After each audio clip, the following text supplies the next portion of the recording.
गौरव हिमालय के पास के छोटे से गांव में रहता था। उसके गांव के आसपास घने जंगल थे और एक छोटी सी नदी भी पास थी। रात को जंगलों में घूमने वाली आत्माओं और भूतों की कहानियों को सुनते सुनते गौरव बड़ा हुआ था।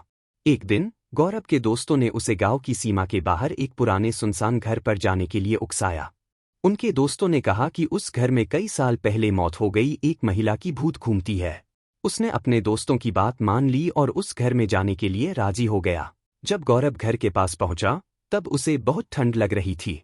घर बिखरा हुआ था, जिसमें टूटे हुए खिड़कियां थीं और एक दरवाज़ा था जो खोलने पर जोर से आवाज़ करता था। गौरव सावधानी से दरवाज़ा खोला और घर में दाखिल हुआ। घर के अंदर का माहौल बाहर के जैसा भयानक था। छत से जाले लटक रहे थे और हर कदम पर कुछ न कुछ सामान बिखरा पड़ा था। अचानक गौरव को ऊपर एक आवाज़ सुनाई दी। उसे लगा कि आसपास कोई चल रहा है।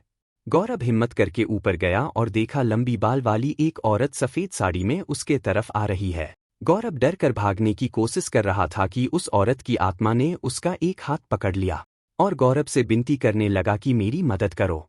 यह सुनकर गौरव चौंक गया। उस औरत ने कहा कि वह घरेलू हिंसा का शिकार हुई है और उसके पति ने उसकी हत्या करके इसी जंगल में दफना दिया है और तब से उसकी आत्मा इस घर में कैद हो गई है।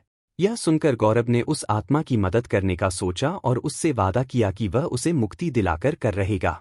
गौरव अपने दोस्तों की मदद से उस आत्मा की शरीर को ढूंढता है जो कि उसे एक पेड़ के नीचे मिलता है। फिर गौरव पुलिस को ये सूचना देता है और पुलिस उस आत्मा के पति को गिरफ्तार करता है और कोर्ट उसे आजीवन कारावास की सजा सुनाता है। गौरव एक पंडित को लेकर उस घर में जाता है और पूजा पाठ करवाता है। इससे उस आत्मा को उस घर से मुक्ति मिल जाती है और वह गौरव का धन्यवाद करती है।